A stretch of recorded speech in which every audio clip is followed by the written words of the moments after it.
Par rapport à la question qui est posée aujourd'hui sur l'expérience patient, moi je vais réinverser la problématique, je vais plutôt être sur l'expérience des non-patients. Ce qui m'intéresse aujourd'hui dans la question de lutte contre les inégalités sociales de santé, c'est pourquoi est-ce que les gens ne vont pas aux soins? Pourquoi est-ce qu'ils ne vont pas vers ce qu'on peut appeler, ce que la communauté des médecins, des professionnels disent, ben voilà, il y a toute l'offre sur le territoire, et les gens ils y vont. C'est quoi les obstacles, c'est quoi les freins pour lesquels finalement les habitants ne vont pas alors soit vers la consultation médicale, ne vont pas vers les actions de prévention, ne vont pas vers les actions de promotion de la santé ou ne répondent pas un peu aux recommandations un peu de bon sens. C'est les dépistages organisés. On sait que notamment dans les quartiers les plus pauvres, les personnes ne vont pas vers les dépistages organisés, notamment du cancer du sein, mais aussi du cancer colorectal. Le deuxième exemple que je peux donner, c'est la question de la visite médicale obligatoire des enfants à l'école. Donc, comme je le disais, on a le service de santé scolaire et donc tous les enfants sont vus en grande section. Donc à l'âge de 6 ans pour l'entrée au CP avec un bilan de santé très approfondi par l'infirmière scolaire. Et puis quand l'enfant, quand on voit qu'il y a une fragilité quelle qu'elle soit, il est vu par le médecin généraliste. Donc c'est là où on a cette logique d'universalisme proportionné. Quand on repère une fragilité, c'est par exemple quand il n'y a pas de carnet de santé ou quand le carnet de santé n'est pas du tout à jour, quand il y a une maladie chronique, quand il y a un handicap. Et puis plein de signes qui font dire à l'infirmière et notamment aux enseignants, parce qu'il y a un travail d'équipe qui se fait sur ce sujet-là, voilà, l'enfant est vu par le médecin généraliste. Et lors de la visite par le médecin généraliste, il peut y avoir des prescriptions médicales, et notamment des bilans orthophoniques, des bilans ophtalmologiques, ou tout autre sujet de santé qui serait détecté. Et là, en fait, l'effet de transformation entre la prescription médicale par le médecin et l'effectivité d'aller voir un médecin généraliste pour avoir un bilan orthophonique ou pour aller faire la consultation ophtalmologique, en fait, on a un effet de transformation très faible. On a beaucoup de parents qui, finalement, n'emmènent pas leurs enfants aux soins. Alors, on se dit, c'est des mauvais parents. Non, et c'est comment est-ce qu'on vient déconstruire notre visite médicale pour que derrière il y ait un effet de transformation et que, parce que les parents bien sûr ils veulent bien leur enfant, c'est quels sont les freins, quels sont les éléments qui font que le parent n'emmène pas l'enfant aux soins. On a fait un travail pour venir déconstruire, on a fait des focus group avec des parents pour voir comment est-ce qu'ils voyaient la visite médicale. Et donc il y a plusieurs éléments qui sont ressortis. Notre courrier est imbitable. Il est illisible, il est moche, il est incompréhensible, voilà. Et donc en fait, le fait que ce soit marqué ville de Villeurbanne, du coup, une instance officielle, un, n'est pas très compréhensible, et puis deux, la représentation faisait peur. Faisait peur parce qu'il faut savoir que les enfants dont les parents sont convoqués à cette visite médicale, quelque part, c'est les parents qui sont les plus en situation de pauvreté, les plus éloignés aussi de notre action publique. Et quelque part, il y a la question de la protection de l'enfance qui arrive très vite. Et en fait, on a peur que ça soit une convocation à ce que notre enfant soit placé. Du coup, c'est comment est-ce qu'on vient déconstruire, non pas pour que la visite médicale soit finalement vue comme une manière de venir sanctionner des parents dans le parcours éducatif, mais au contraire comme un soutien, comme un levier. Et donc, on fait ce travail-là pour que cette visite médicale elle soit vue comme un appui à l'éducation et non pas comme une sanction. Et là, on voit bien qu'on a un accompagnement à un changement de posture, peut-être des professionnels. C'est surtout, en fait, comment est-ce qu'on travaille sur les conditions d'accueil des parents. Donc, par exemple, on a mis des canapés dans les cabinets médicaux. On a arrêté de mettre un bureau avec un face-à-face entre le médecin et puis les parents. On a mis de la couleur dans les cabinets médicaux. Avant, c'était tout blanc avec des affiches de prévention, mais qui étaient très sanctions. Et donc, on essaye de mettre Et tout ça, ça vient jouer sur les formes de représentation. Voilà, mais c'est difficile, ça demande aussi un changement collectif et un des sujets sur lesquels il faut que nous travaillions, c'est quel lien on fait avec les médecines générales de ville qui finalement constituent les médecins traitants de ces enfants-là et comment est-ce qu'on travaille, qu'on tisse cette relation-là parce que parfois le médecin généraliste peut aussi faire un effet de levier mais parfois il n'a pas accès à l'information que les enfants ont besoin d'un bilan orthophonique et donc on a ce parcours patient global à repenser. Voilà ce que je pouvais dire ce matin. Merci beaucoup. Merci. Bonjour à tous. Bien, ce matin pour vous raconter un petit peu comment un laboratoire pharmaceutique, les laboratoires pharmaceutiques intègrent aujourd'hui de plus en plus les usagers dans toutes leurs études. Et par usagers, on entend médecins et bien entendu aussi patients. Donc Otsuka, c'est un groupe japonais, comme son nom l'indique, qui a un peu plus d'aujourd'hui 46 000 collaborateurs à travers le monde. C'est un laboratoire pharmaceutique, mais pas que. Il y a aussi une partie nutraceutique. Et surtout, ce qui caractérise Otsuka, c'est qu'une forte partie de son chiffre d'affaires est réinvestie dans la recherche et le développement, avec toujours cette volonté de créer des produits inimaginables ailleurs, c'est-à-dire des molécules assez innovantes, des molécules, des dispositifs innovants et maintenant aussi des services. On a vraiment l'ADN, l'innovation dans notre ADN. En France, il y a 2 ans, on a travaillé sur une vision à l'horizon 2022 qui est de symboliser le renouveau des industries de santé.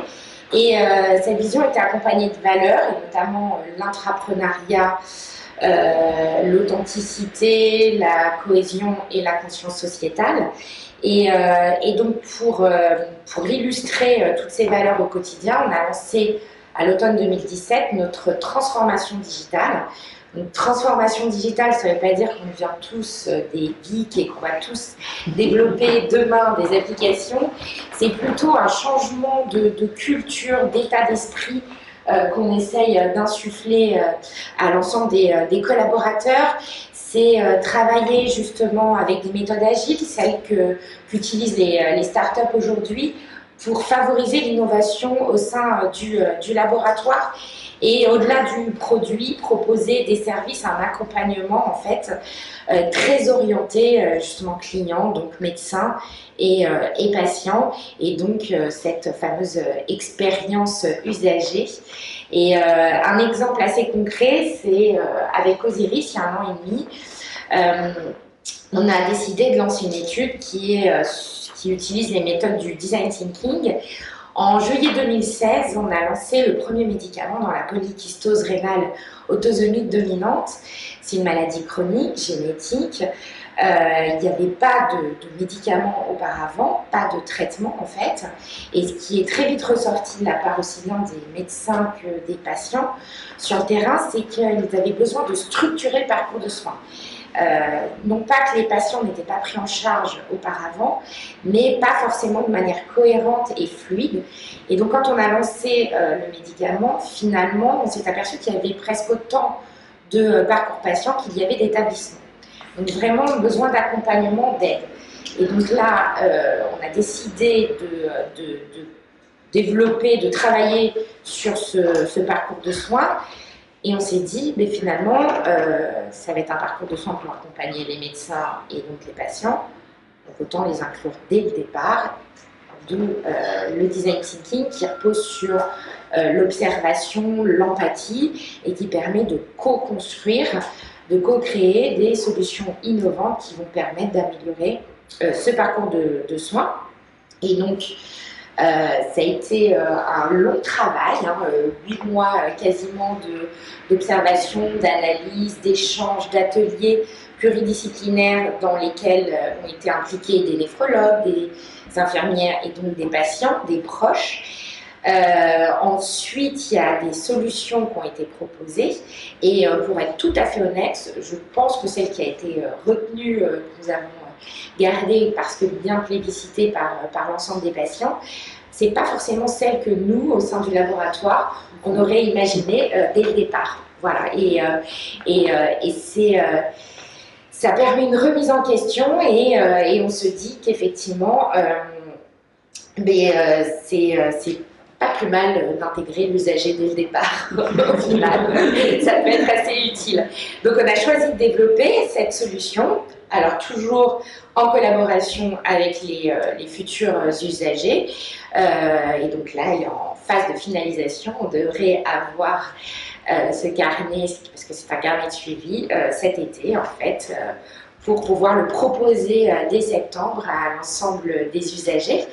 Et on a beaucoup appris en fait pendant toute cette phase d'études, d'observation et d'échange en atelier. et notamment toutes les solutions qu'on a développées en parallèle maintenant sont nourries en fait des remontées qu'on peut avoir, des échanges qu'on peut avoir avec nos patients. On a notamment développé une plateforme en fait sur la polykystose rénale, qui est la première dédiée à cette maladie, mais qui est vraiment pareil, orientée patient, médecin. Il y a un arbre généalogique par exemple, parce que c'est une maladie génétique que le patient peut renseigner en amont. Et ça, c'est pareil, c'était un besoin qui avait été remonté des néphrologues, en fait. Ça permet de gagner du temps, de rentrer vraiment dans le vif du sujet lors de la consultation. Et donc, on est tellement content de tout ce travail fait en néphrologie qu'on travaille maintenant en schizophrénie avec, pareil, une étude avec ces mêmes méthodes. Et je crois que ça y est, au sein du laboratoire, maintenant tout le monde a compris que c'est hyper important de, encore une fois, développer avec nos futurs utilisateurs, et toutes les initiatives que l'on lance aujourd'hui intègrent cette expérience usagée. Voilà. Merci. Bonjour, je suis Stéphanie Spataro, donc je travaille avec Alidia, l'établissement de santé rénale, mais je suis aussi une patiente ayant une maladie chronique, donc depuis mon enfance, donc du coup je connais plutôt pas mal ce parcours, on va dire, et pourquoi Calidial, quand on m'a proposé cette embauche, j'ai dit bah oui, pourquoi pas, je connais un petit peu la maladie, tout ça, et du coup au fur et à mesure, c'est là où on a vu que mon expérience, on me demandait souvent mon avis en tant que patiente, et finalement être intégrée à des projets, apporter mon expérience en complémentarité de l'équipe médicale, paramédicale, tout ça, ça améliore. Et comme Magali l'a bien dit, en fait, c'est vraiment complémentaire, et c'est vraiment pas forcément ce que les professionnels ont pensé ou veulent faire, qui soit vraiment approprié au patient, mais aussi à sa famille, à son cadre de vie, voilà. Même si on est tous différents, on a quand même une expérience commune. Et ce qui est bien, c'est que c'est ça, il faut intégrer le patient dès le départ, il faut que le patient aussi, il aille voir les professionnels de santé, il faut qu'il aille voir aussi les patients, que les patients osent venir jusqu'à eux, osent leur poser des questions. Bien souvent, de patient en patient, la communication est plus facile. Ils osent poser des questions, ils osent nous parler.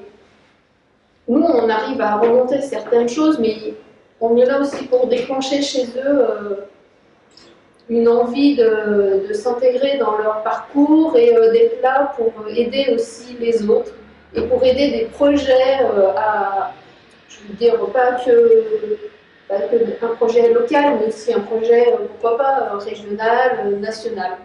Donc, franchement, je vois que vous l'avez bien. C'est pas facile pour tout le monde d'intégrer un usager dès le départ. Là, il y avait les parents, là, il y avait les usagers. Moi, je suis surprise quand même. Mais je trouve ça formidable que vous ayez, peut-être grâce à Osiris aussi, ayez fait ce pas de prise en charge, d'améliorer le parcours de prise en charge en intégrant le patient, les aidants, les proches et l'équipe pluridisciplinaire, évidemment. Voilà.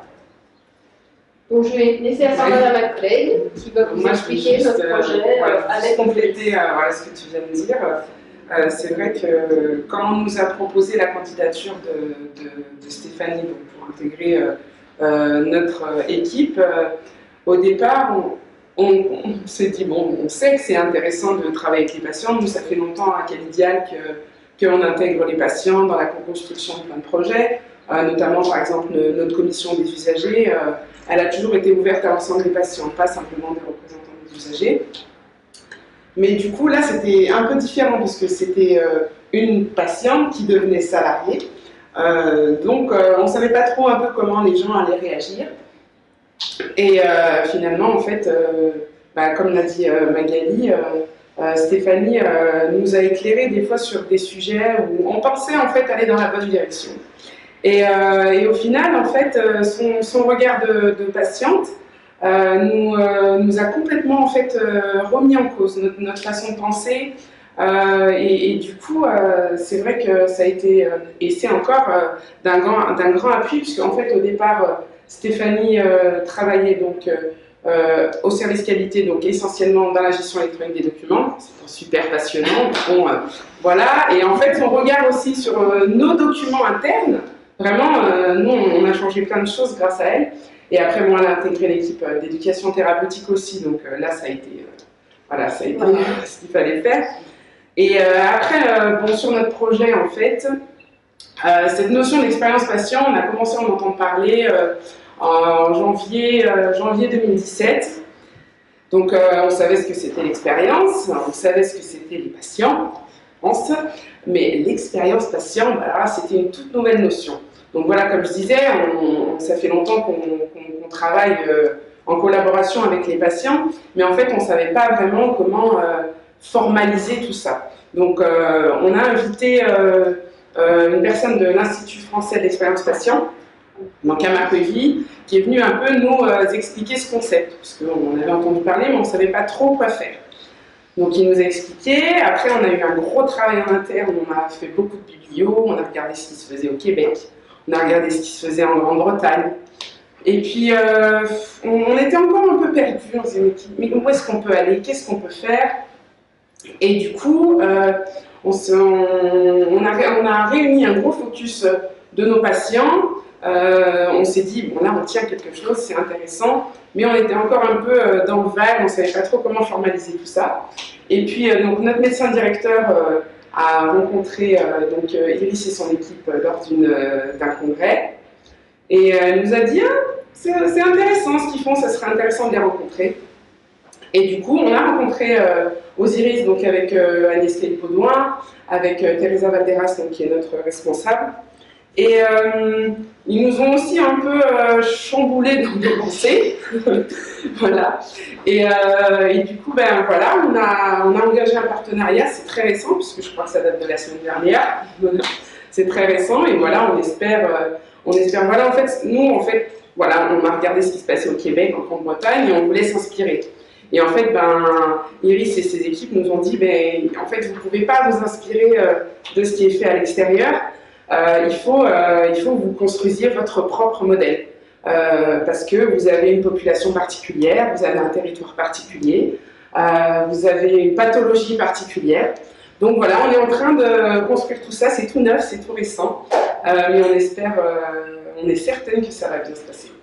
Voilà, et en fait le projet c'est avoir un parcours un peu personnalisé avec à chaque endroit des groupes de patients ou un groupe de patients qui va amener son expérience. Donc ça peut être au niveau des infirmières, au niveau, je sais pas, de tout ce qui est aide-soignante, hôtellerie, tout ça, ou carrément au niveau des soins, ça peut être au niveau... Même au niveau des projets. Voilà. Complètement, pour construire à la base des projets, comme vous disiez, dès qu'on a une idée de projet, il faut tout de suite intégrer les usagers, hein, ceux qui vont bénéficier souvent du projet. Voilà. Ça nécessite, comme vous l'avez dit, un changement de mentalité, de culture, pour que tout le monde puisse adhérer.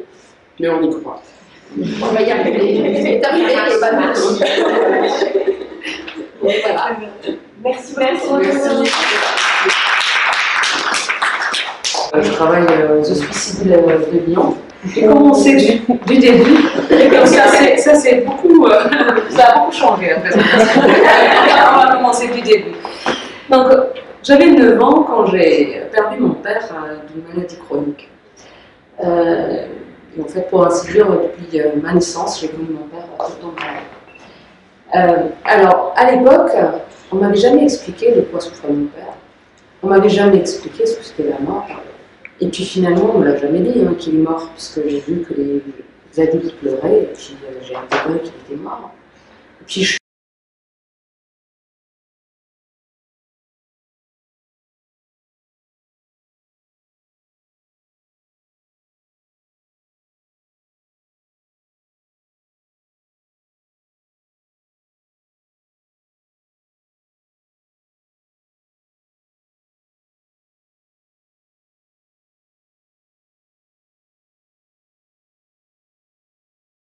vertu à les faire accepter qu'ils sont malades, et on est finalement face à une résistance, parce qu'on veut, on est dans ce sentiment de paternalisme, et on veut qu'ils comprennent. Et puis cette frustration finalement de se dire qu'ils sont passifs, ils ne sont pas acteurs, ils ne sont pas maîtres de leur vie. J'ai commencé à avoir le déclic en 2014. J'ai accompagné mon fils qui fait partie d'un groupe qui s'appelle le International Children Advisory Network. C'est un groupe d'enfants qui souffrent de maladies rares et leurs parents, des bénévoles, parents et enfants, qui portent la voix de l'enfant. En fait, leur raisonnement, c'est de dire, les enfants malades, il y en a, mais par contre, il n'y a rien qui s'adresse spécifiquement à leurs besoins et qui, en termes de connaissances, en termes de communication, mais également en termes de recherche clinique. Donc je suis allée en immersion avec mon fils pendant 4 jours, c'était une réunion à Washington, en immersion avec des enfants malades et leurs parents, qui faisaient part de leur expérience de la maladie. En fait, c'était chacun qui exprimait un peu comment il a vécu la maladie. Les enfants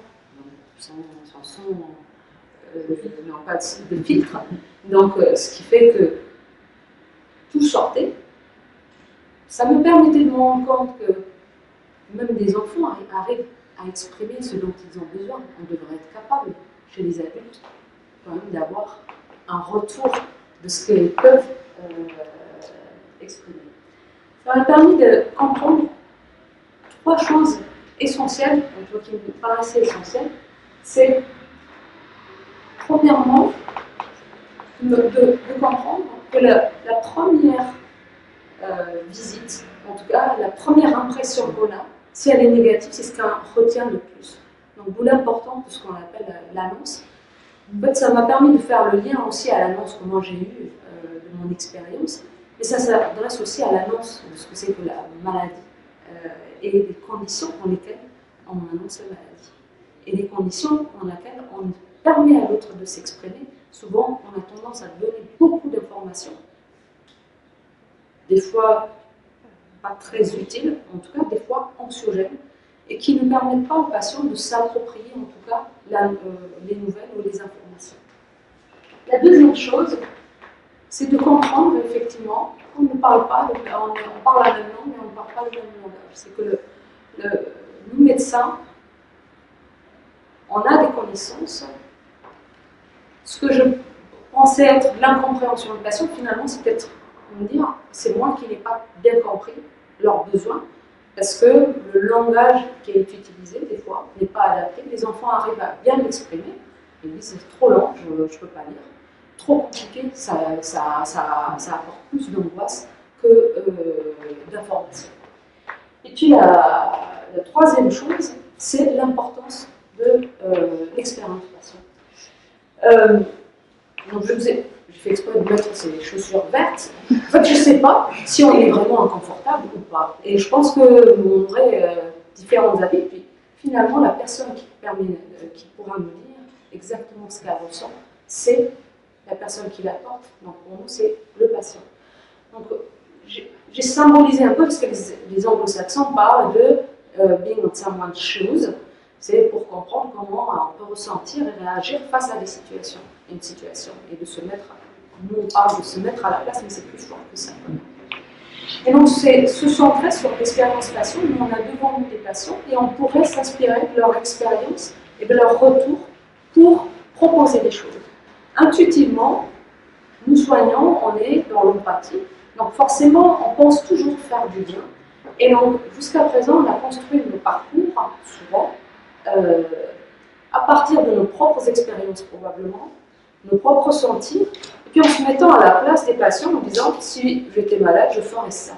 Mais les expériences sont différentes et on n'a pas toujours les mêmes expériences par rapport aux situations. Donc,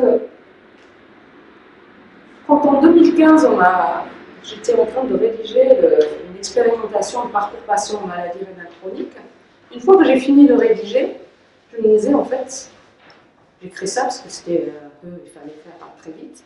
Et je me dis, je suis en train de raisonner de la même manière que j'ai l'habitude de raisonner, alors que si je veux recréer quelque chose, il faudrait que j'apporte quelque chose de nouveau, une autre façon de réfléchir. Et je ne savais pas trop, finalement, quelle méthode utiliser. Et le hasard fait bien les choses, parce que il y a 1 an et demi, j'ai rencontré Iris et Sabine par rapport au projet de parcours Politistose. Mais finalement, quand on s'est rencontrés, ben, c'était le besoin un peu mutuel qu'on a très vite partagé.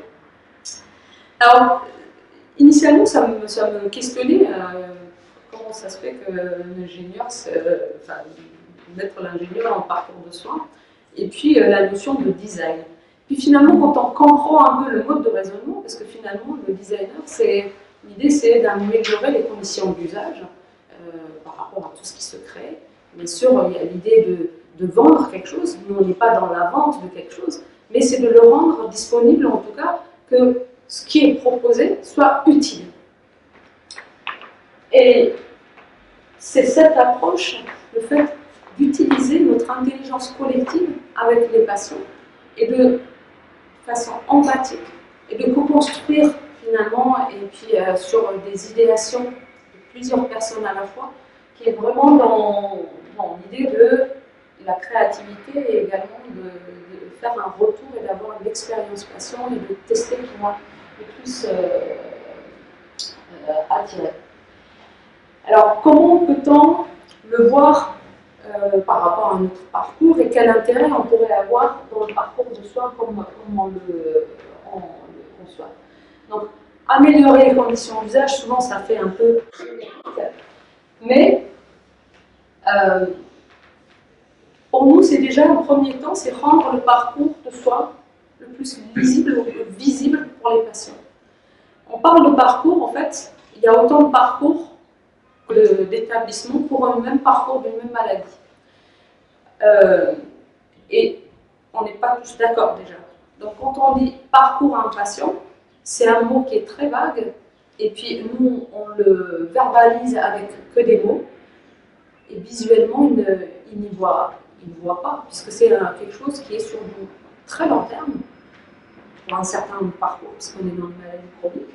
Et donc le fait de ne pas visualiser ou ne pas avoir des échéances, c'est anxiogène. Donc du coup, le rendre plus visible et visible, ça a diminué cette partie. Et puis la deuxième notion, c'est cette façon de faire le retour de feedback. Ça permet d'avoir une meilleure adhésion ou une meilleure confiance. Et puis au final, si on a optimisé le mode de fonctionnement, c'est d'avoir vraiment des patients qui seraient acteurs de leur prise en charge. Par rapport aux établissements de santé, moi ce que je vois comme intérêt, c'est effectivement on est dans un système qui a beaucoup évolué. Avant c'était le modèle infirmière, kiné, pluridisciplinaire. Puis on a l'avènement du numérique, l'avènement des nouveaux métiers. Donc ça a besoin de redéfinir des parcours, tout cela, en redéfinissant aussi le rôle de chacun dans l'écosystème de soins pour que chacun se retrouve, et puis que les patients sachent qui fait quoi, pour avoir des parcours qui sont adaptables en fonction des patients, et puis adaptés à l'ère où on se trouve, et puis adaptés au niveau de compréhension, au niveau de flexibilité des patients, parce que ce n'est pas tous les patients qui pourraient avoir accès au numérique, alors qu'il y a d'autres moyens de prise en charge qu'on peut leur proposer. Je vous remercie.